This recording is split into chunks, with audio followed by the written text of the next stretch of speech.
আর যেখানে যাওনে রে ভাই সপ্তসাগর পাহাড়, কাতু কুতু বুড়োর কাছে যেও না খবরদার।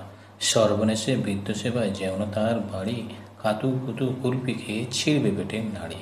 কোথায় বাড়ি কেউ জানে না, কোন সড়কের মোড়ে, একলা পেয়ে চর করে ভাই গল্প শোনায় পড়ে।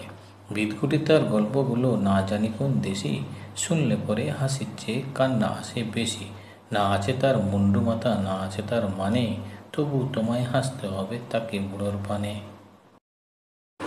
কেবল যদি গল্প বলে তাও থাকা যায় সয়ে, গায়ের উপর সুরসুরে দেয় লম্বা পালক লয়ে। কেবল বলে হো হো হো, কেষ্ট দাসের পিসি, বেচত খালি কুমড়ো কুচু, হাঁসে ডিম আর তিসি। ডিমগুলো সব লম্বা মতন, কুমড়োগুলো সব বাঁকা, কুচুর গায়ে রং বেরঙের আলপনা সব আঁকা। অষ্টপ্রহর গাইতো পিসি, আওয়াজ করে মিহি, ম্যাও ম্যাও ম্যাও, বাকুম বাকুম, ভঁ ভঁ ভঁ চিহি। এই না বলে কুটুত করে চিমটি কাটে ঘাড়ে, খাংড়া মতন আঙুল দিয়ে খোঁচায় পাঁজর হাড়ে।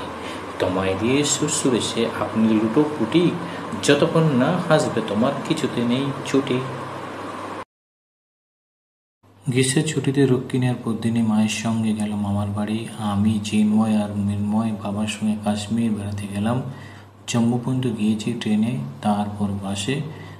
বাস থেকে তন্ময় হয়ে দেখেছি বাহারের সভা। উঠেছিলাম দীন মোহাম্মদের বাড়িতে, তাকে আমরা দিনু চাচা বলতাম। দিনু চাচা বাবার সঙ্গে পড়তেন, দুজনে এখনও খুব ভাব। দিনু চাচার মাকে আমরা আম্মা বলে ডাকতাম, তিনি আমাদের আত্মীয়র মতো দেখতেন।